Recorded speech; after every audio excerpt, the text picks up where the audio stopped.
al año van a estar en el internado rotatorio, y en el internado rotatorio durante su rote por emergencias en las diferentes especialidades van a tener diferentes pacientes en cuanto a traumas, ¿no? Que puede ser un trauma eh, en pacientes pediátricos, en pacientes embarazadas o en pacientes puede ser por medicina interna o puede ser en el ámbito de cirugía o traumatología. Este tema es de vital importancia. Como ustedes logran apreciar en la diapositiva, por ejemplo, esta imagen es verídica de un centro hospitalario donde recepcionamos en el servicio de emergencias un paciente politraumatizado adecuadamente trasladado. Estamos haciendo la reevaluación en el centro hospitalario. El manejo no solamente es por un personal, el manejo es en equipo, como lo vamos a ver más adelante. El manejo se realiza en equipo. El manejo del paciente politraumatizado no solamente va dirigido al personal de salud. El manejo debe realizarse por otros ámbitos en cuanto a personal. Puede estar capacitado el personal de bomberos, puede estar capacitado el personal de policía o grupos especiales como el grupo Versa o personal civil, el cual esté capacitado, ¿no? Como se logra ver en la diapositiva, en la primera imagen, la atención de un paciente politraumatizado es por personal de bomberos. Si bien hay dos personas que están haciendo el tratamiento, sin embargo, no es suficiente. Nosotros tenemos que pedir ayuda inclusive a los transeúntes. Un transeúnte que está vestido de color blanco, con solo agarrar la solución cristaloide, ya nos está ayudando. Mientras el otro personal está asegurando la vía aérea, está colocando un collarín, está verificando la parte de ventilación, circulación y lo demás. Y lo mismo pasa en el ámbito de la policía. Se considera que el número de personal para la atención de un paciente politraumatizado debe ser de 5, pero sin embargo por lo menos debe haber 3. Pero lo ideal es que esté conformado por 5 personas. ¿A qué nos referimos con paciente politraumatizado? No es lo mismo referirnos a paciente policontuso. Policontuso es aquel paciente que llega a presentar uno o más golpes sin compromiso de vida. En el caso de cuando hablamos de un paciente politraumatizado, es aquel paciente que llega a presentar una lesión o varias lesiones que pueden llegar a comprometer la vida. Por ejemplo, un TEC, un trauma craneoencefálico, aquel paciente que presenta un hematoma epidural.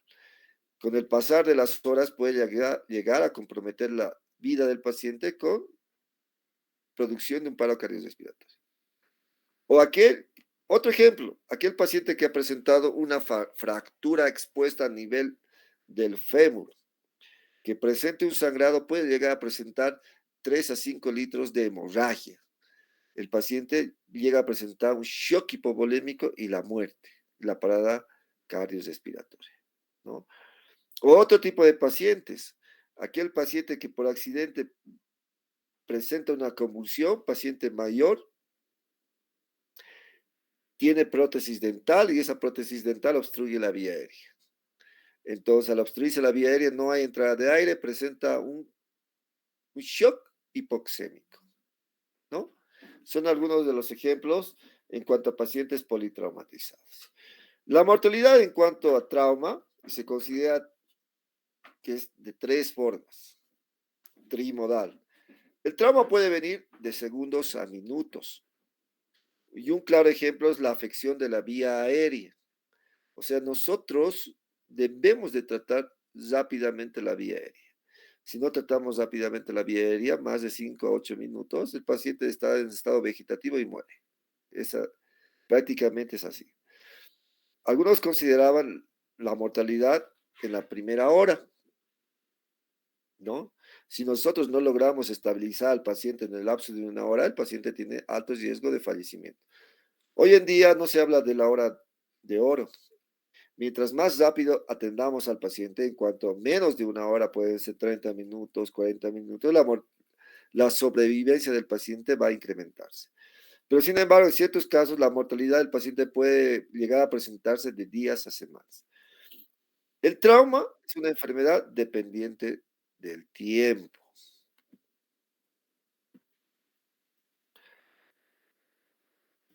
En cuanto a la atención del paciente politraumatizado, podemos catalogarlo en dos ámbitos: fuera del hospital y dentro del hospital. Cuando hacemos el manejo fuera del hospital, se considera manejo o fase prehospitalaria. Debemos de considerar algunos puntos: que la atención fuera del hospital se debe realizar. Sin embargo, la atención fuera del hospital no va a ser la mejor, pero sin embargo, la mejor va a ser siempre aquella que se brinda en el hospital. Pero en la fase prehospitalaria debemos de estabilizar al paciente de forma adecuada. O sea, si hay un accidente de tránsito a nivel de la autopista, no consiste en llevar al paciente como sea. Nosotros debemos, en cuanto al manejo inicial, tratar el A, el B, el C, el D, el E y estabilizar al paciente. Debemos de considerar que las maniobras de traslado no deben generar más daño que el accidente. Si el paciente presenta una mecánica un mecanismo de accidentado, por ejemplo, accidente automovilístico, el paciente presenta datos de compromiso a nivel de la columna vertebral. Si nosotros al paciente trasladamos sin una camilla, sin una tabla espinal rígida, lo trasladamos que haya más lesión. A eso se refiere que las maniobras de traslado no deben generar más daño que el accidente. Y el traslado debe cumplir criterios de categorización. Debemos de hacer un triage: código rojo, código amarillo, código verde, código azul, código negro. Código negro es cuando muere el paciente. Código rojo es prioridad. Si el paciente presenta una lesión a nivel de la vía aérea, es prioridad. Si el paciente presenta una fractura, solo fractura sin compromiso circulatorio, es una categoría amarilla. Si el paciente es policontuso, es una categoría verde. O sea, nosotros debemos hacer un triage en cuanto al paciente cuando hay múltiples pacientes en un evento. El paciente es adecuado al sitio, adecuado en el tiempo y el paciente va a ser adecuado.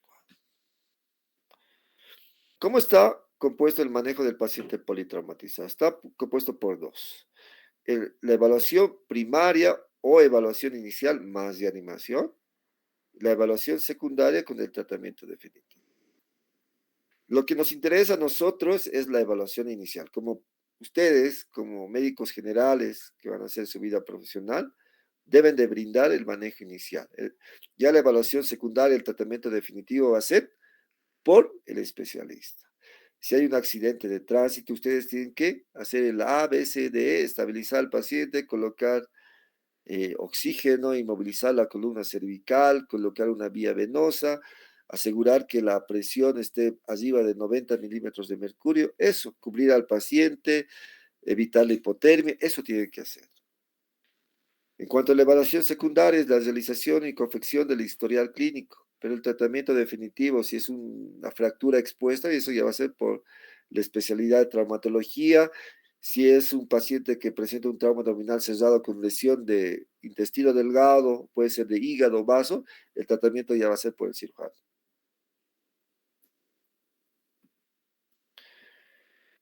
Como les mencionaba, se considera que en cuanto al manejo del paciente politraumatizado, el personal que va a tratar este tipo de pacientes, lo ideal debe estar compuesto por 5 componentes. Hoy en día hay muchos cursos que deben de tomar ustedes. En cuanto al curso de paciente politraumatizado, se considera al ATLS, que es el soporte vital avanzado en trauma, que es un curso internacional. Cuando hablamos de equipo, el líder tiene que tener este conocimiento en cuanto a soporte vital avanzado en trauma. Los demás componentes pueden estar conformados por 2 médicos, 2 enfermeras. Las expresiones en cuanto al manejo, claridad y en voz alta.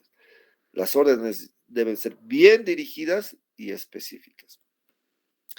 Acá en la imagen tenemos la atención de un paciente politraumatizado en fase prehospitalaria por personal de ambulancia, ¿no? Un paciente que presenta una lesión grave, bueno, si logran apreciar, es un paciente que está con un collarín, está ya, aparentemente lo están intubando, uno está tomando los signos vitales, otra persona ha colocado una vía venosa, el paciente está monitorizado, el paciente presenta una fractura en la extremidad inferior derecha, en fémur, la extremidad está inmovilizada. Es el manejo que se debe de hacer en cuanto a este tipo de paciente. Esto es lo más importante en relación al tema. Si ustedes no saben o no se acuerdan de esto, va a ser difícil hacer el tratamiento en cuanto al paciente. ¿Cómo está compuesto o cuáles son los componentes de la evaluación inicial y de animación del paciente politraumatizado? Está compuesto por el A, B, C, D, E. ¿Y cada cápite qué significa? A es vía aérea, más control de la columna cervical. B es ventilación, respiración, más oxigenación. C es circulación y control de hemorragias. D es déficit neurológico. E, exposición y evaluación. Y prevención de la hipotermia. ¿Me entienden? Si yo pregunto en el examen, escriba los componentes de la evaluación inicial del paciente politraumatizado. Si ustedes me ponen A, B, C, D, E, es incorrecto. Deben de colocar cada componente. A, vía aérea, más control de columna cervical. Si ustedes solo ponen vía aérea y no colocan inmovilización de la columna cervical, la respuesta es incorrecta, ¿no? ¿Por qué este orden? Porque la primera causa de muerte es la hipoxemia. Y la hipoxemia vamos a tenerla cuando no controlamos la vía aérea. A y B van a llegar a producir una hipoxemia. C va a llegar a producir una hipovolemia y parada cardiorrespiratoria. Y la E, si nosotros vamos a ofrecer hipotermia, esta va a coadyuvar a la hipoxemia y a la hipovolemia. Eso lo vamos a ver más adelante. Si nosotros tenemos un paciente que presenta una alteración en cuanto a vía aérea y control de columna cervical, ¿qué vamos a hacer? Podemos partir desde lo más básico. El paciente está inconsciente, aspirar las secreciones, alinear la vía aérea, alinear la columna cervical, colocar una cánula de Mayo, una cánula de Gödel, suministrarle oxígeno. Ya estamos haciendo un tratamiento en cuanto al paciente. Estamos haciendo una reanimación. Si nosotros tenemos un paciente que presenta una alteración en ventilación, que presenta un objeto empalado a nivel del tórax, y este objeto empalado va a producir un neumotórax, un hemotórax. Si presenta un hemotórax, nosotros con solamente colocar hacer una punción de descompresión o colocar un tubo de pleural, ya estamos reanimando, estamos tratando. Si el paciente presenta una pérdida sanguínea, un sangrado, puede ser por una fractura expuesta, por una solución de continuidad, todo eso, el paciente está hipotenso, está choqueado, nosotros tenemos que colocar una vía venosa. Al colocar una vía venosa, nosotros estamos haciendo una reanimación. Si el paciente presenta un déficit neurológico, puede ser por falta de oxígeno, pero nosotros ya en vía aérea estamos dando oxígeno, ya estamos reanimando. Si el paciente, al exponerlo, quitamos toda la ropa, el paciente está en nuestro medio, el altiplano, le ofrecemos frío, esto va a coadyuvar a que el paciente empeore. Nosotros tenemos que tener prevención de la hipotermia. Al cubrirlo, al colocar mantas calientes, todo estamos reanimando, ¿me entienden? A cada conducta tomada durante la evaluación inicial se debe seguir una reevaluación. Si yo tengo ya A estable, B estable, C controlado, o en C el paciente se ha chocado, bajo la presión, está taquicárdico, tengo que volver a A. Tengo que volver a revisar A, B, C, D. En eso consiste lo que dicen las letras amarillas. A cada conducta tomada durante la evaluación inicial se debe seguir una reevaluación. En cuanto al manejo de la vía aérea, no solamente es la vía aérea, debe ser el control o inmovilización de la columna cervical. Si nosotros solo controlamos la vía aérea y no inmovilizamos la columna cervical, acá tenemos una imagen donde el paciente ha sufrido un accidente automovilístico. El paciente es el conductor. El paciente ha chocado de frente. El paciente ha estado inconsciente. Nosotros tenemos que tratar al paciente ahí. Si nosotros no tenemos, pese a que el paciente esté consciente, nos responda a todo eso, pero hay alto riesgo de lesión de columna cervical por la región móvil con el antecedente de accidente de tránsito. Si nosotros no tenemos este control, lo que ven en la segunda imagen, podemos o puede llegar a presentar el paciente una lesión a nivel de la columna cervical, si es que no ha tenido, va a tener, y puede llegar a tener el paciente una lesión de la médula. Puede llegar a tener cuadros de paraplegia o en este caso cuadriplegia, o sea, eso ya no tiene calidad de vida. Una de las causas más frecuentes de muerte evitable es el manejo incorrecto de la vía aérea. Hay que tratar la vía aérea, es lo más importante, muchachos. Por ejemplo, ¿por qué la vía aérea? Por ejemplo, si nosotros tenemos un paciente quemado, puede ser por gasolina, puede ser por la explosión de gas, todo eso, nosotros no nos dirigimos a la lesión por quemadura. Nosotros tenemos que partir desde la vía aérea, si el paciente está consciente, no está consciente, a ofrecerle oxígeno, asegurar la vía aérea, ver cómo ha sido el evento. Pero debemos de controlar la vía aérea. No debemos no debemos dirigirnos a la lesión, en este caso la quemadura. Es un ejemplo de los muchos que puede haber. Acá, si no se soluciona el problema de la vía aérea, o sea, ¿para qué controlar lo demás? Es lo que quiere decir. Todo lo demás ya no es problema, porque en el lapso de minutos el paciente se va a morir. Por eso, en las dos fotografías que están en la diapositiva, lo primordial es la vía aérea. Si bien es un paciente que a un inicio estaba estable, porque ustedes están viendo que el paciente estaba con collarín, ya estaba A estable, B estable, C estable, controlado, D exposición controlado. Pero el paciente durante su traslado ha presentado descompensación. Nosotros tenemos que partir desde A. Acá se le ha colocado, se le ha quitado el collarín, el paciente se ha tornado inconsciente, lo están intubando.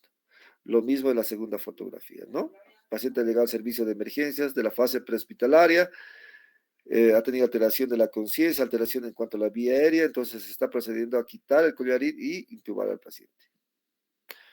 Si no se soluciona el problema de la vía aérea, todo lo demás ya no es problema. Eso es lo que quiere decir la diapositiva. Por ejemplo, si yo no puedo intubar, sabemos que muchos de nosotros no podemos intubar. Lo mismo pasa en mi ámbito. Por ejemplo, yo en el ámbito de cirugía debo intubar pues 1 o 2 veces al año. O sea, yo no tengo adiestramiento en intubar.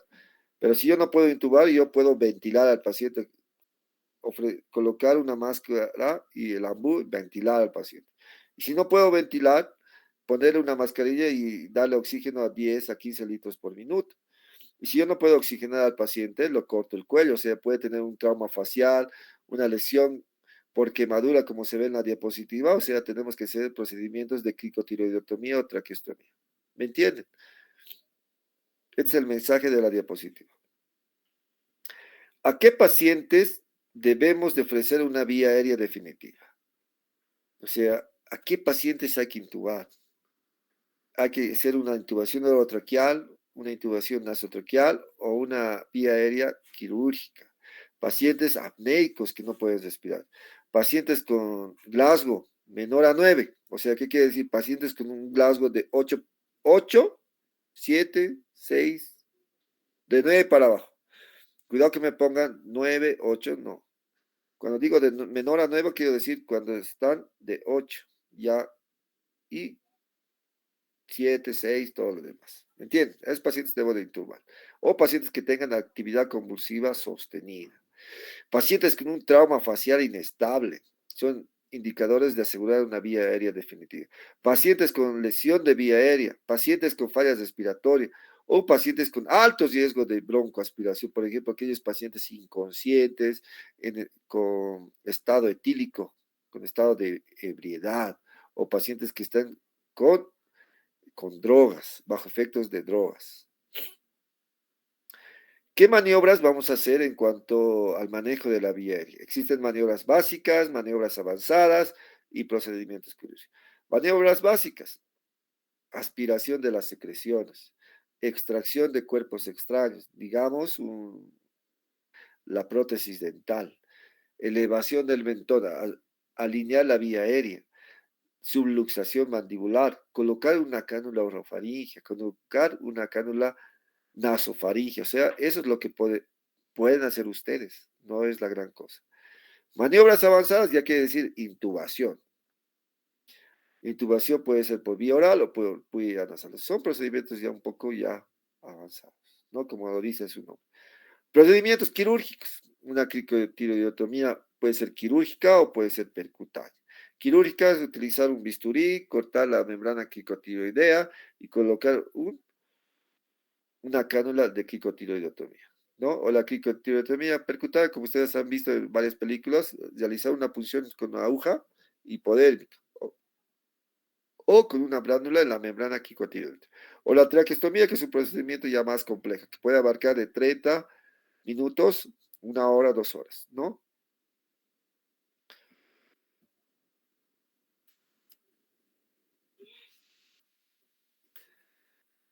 Lo que debemos de asegurar es la vía aérea, muchachos, no se olviden, es lo que significa en cuanto a la diapositiva. Por ejemplo, el oso que está de 4 tiene una vía aérea permeable. El oso que está de costado tiene una vía aérea la cual está acodada, no va a tener buena oxigenación. Luego ya seguimos al segundo acápite, que es la ventilación, respiración y oxigenación. ¿Dónde vamos a ¿Qué quiere decir? Una vía aérea permeable no te va a asegurar una buena oxigenación si hay un problema a nivel de ventilación. ¿Dónde vamos a buscar el problema de ventilación? A nivel del tórax. Si hay una alteración a nivel del tórax, ¿cómo vamos a denotar eso? Mediante semiología básica, mediante inspección, palpación, percusión y auscultación. ¿Qué lesiones del tórax en cuanto a ventilación llegan a comprometer la vida? Un neumotórax hipertensivo, un neumotórax a tensión, un tórax volante, un neumotórax masivo, un tórax abierto o un taponamiento, que son las lesiones que van a comprometer la vida del paciente. Cuando existe algún problema en cuanto a ventilación, puede ser cerrado, puede ser abierto, se considera que el 85% de los cuadros de insuficiencia respiratoria se deben por una violación del espacio pleural, o sea que hay una disrupción de la membrana pleural. ¿Y cómo se corrige esto? Por ejemplo, acá en la diapositiva es un paciente que ha sido baleado, es un paciente que ha sido eh, mediante una lesión por arma punzocortante. ¿Cómo solucionamos esto? En el 85% de los casos colocando un tubo pleural. Así se trata esta afección a nivel de ventilación. Luego seguimos en cuanto a la cápita de A y B, debemos de aportar oxígeno al paciente a 10 a 15 litros por minuto. ¿Ya? Ya en circulación y control de la hemorragia. Si el paciente presenta un sangrado a nivel de una extremidad, ¿cómo vamos a tratar? No vamos a podernos a suturar. Lo que vamos a hacer es compresión directa sobre la área sangrante. Podemos aplicar un vendaje compresivo.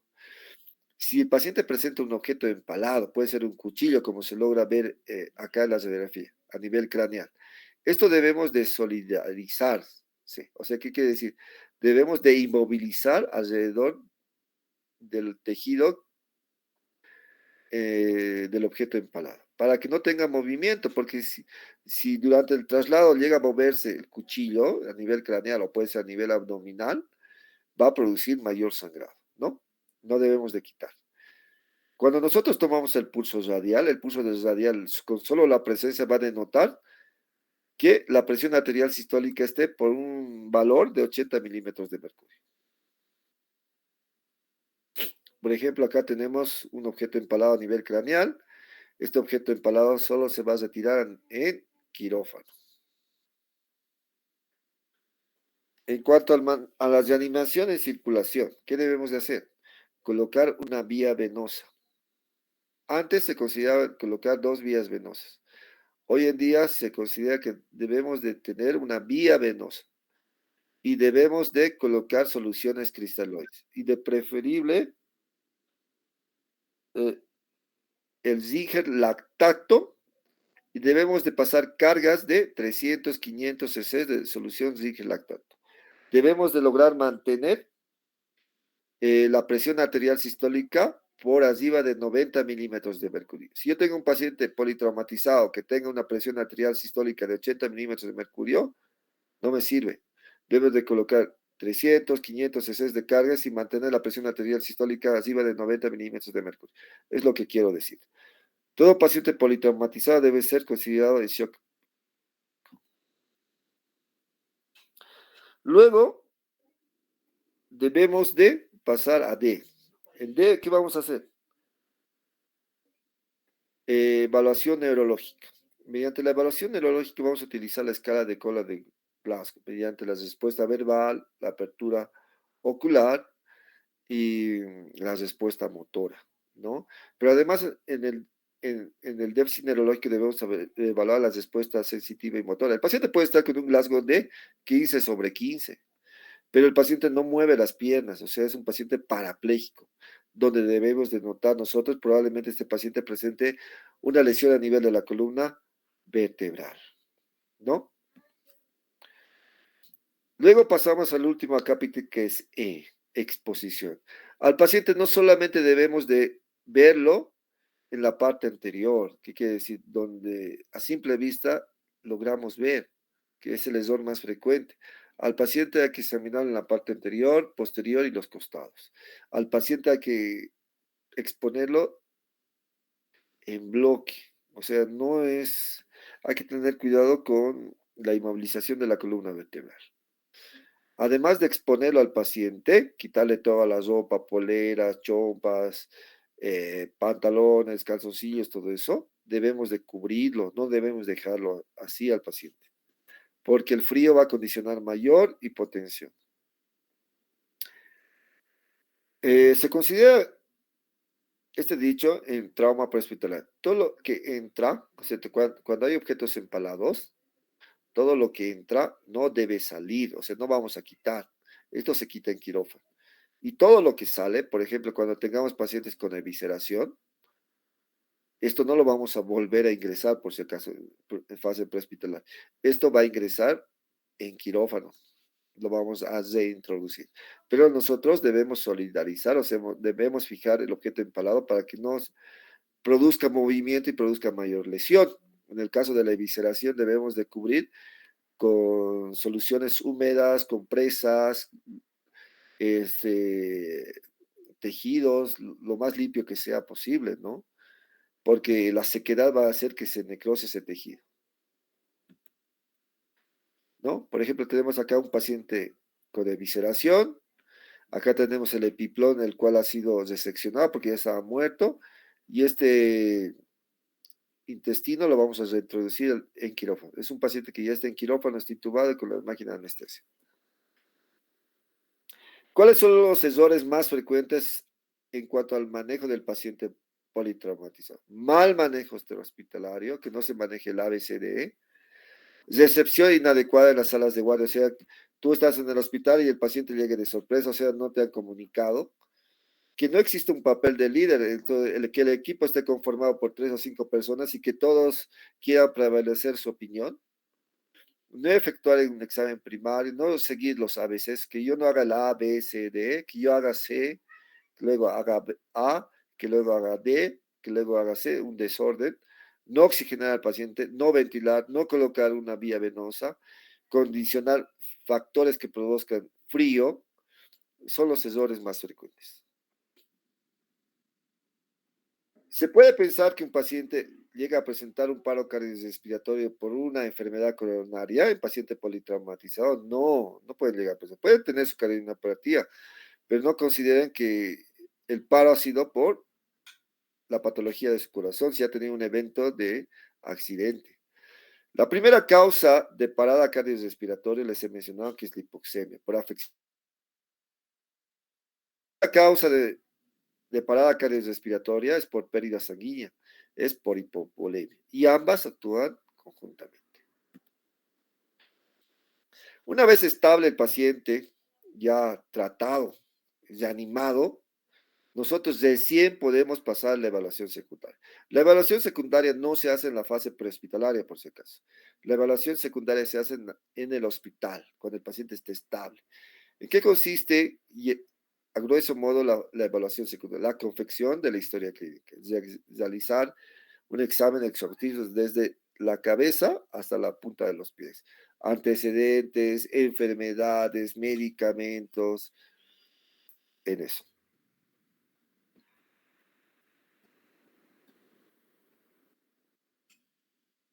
Cuando el paciente ya esté estable, se considera que todo paciente politraumatizado, sea cual sea el evento, accidente, quemadura, atropello, caída de un piso, caída de dos pisos, golpes, asaltos, todo eso, a todo paciente debe de solicitarse 3 proyecciones de radiografía.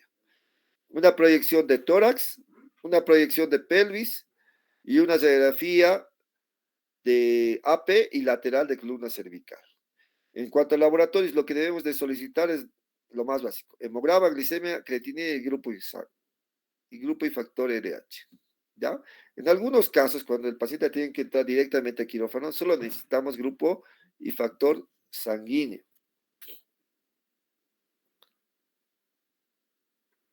¿Qué errores? En cuanto al traslado a un centro de trauma o interstitucional, ¿qué requiere? Cuando nosotros estabilizamos al paciente, ¿qué debemos de hacer? Está estable el paciente. Puede que estemos en provincia, estemos de la ciudad a nuestro centro de salud de acá a 1 hora, 2 horas, 6 horas, 14 horas, por la demografía que tenemos en nuestro país, ¿no? Debemos de coordinar con el médico receptor. O sea, si yo de Achacachi voy a trasladar un paciente, voy a trasladar un paciente.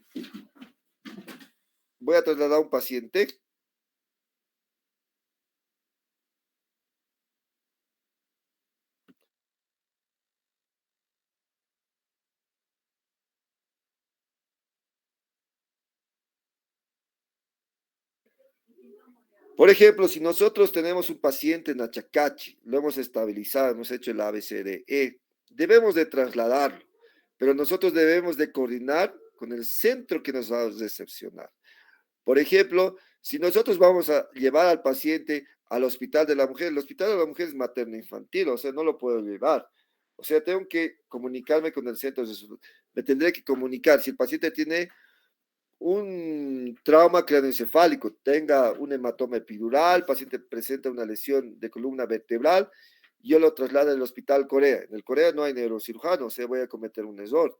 A este paciente lo tengo que trasladar a un centro de tercer nivel donde haya neurocirujano. Voy a trasladar al Hospital del Norte o al Hospital de Clínicas o al Hospital Boliviano Holandés. Pero si el paciente presenta un trauma musculoesquelético, una fractura expuesta, lo puedo transferir a un centro de segundo nivel donde haya traumatólogo. En este caso, Hospital Corea, puede ser Hospital Boliviano Holandés, los hospitales municipales, todo eso. O sea, tiene que haber coordinación. No debemos llevar al paciente de sorpresa. Que la víctima esté hemodinámicamente estable y bien ventilada, o sea, con oxígeno, con vía, o sea, hay que trasladar adecuadamente. El paciente no solamente es estabilizarlo. Si yo como médico en Achacacho lo he estabilizado, no es mandarlo al interno de enfermería, medicina o odontología. Yo como médico tratante debo de acompañar al paciente. Y durante el traslado debo estar al lado del paciente, yo como médico, y no debo estar al lado del chofer, ¿no? ¿Me entienden eso? ¿No? Es un error que se comete, ¿no? Constantemente durante el traslado puede ser de 1 hora, 2 horas, 3 horas, hasta el centro del receptor, el médico que ha hecho el tratamiento debe monitorizar al paciente. Durante el traslado no se debe bajar el nivel de complejidad. Es lo que se debe hacer en cuanto al manejo de estos pacientes. Esto es en cuanto a la evaluación secundaria, indagar en síntomas, alergias, medicaciones, libaciones, historias pasadas del paciente, antecedentes quirúrgicos, o sea, confeccionar una historia. ¿Cuál es el error más frecuente en el manejo del paciente politraumatizado? No reconocer nuestros errores durante la asistencia del paciente politraumatizado, ¿no? Es el error más frecuente. Por ejemplo, si yo no he tenido nunca o nunca he atendido un paciente politraumatizado, uno tiene que ser sincero y si hay otro personal, puede ser médico, que tenga conocimiento, hablar con él para que nos brinde ayuda y que sea el líder, ¿no? Eso es en cuanto al tema de manejo del paciente politraumatizado. ¿Alguna pregunta, duda que tengan?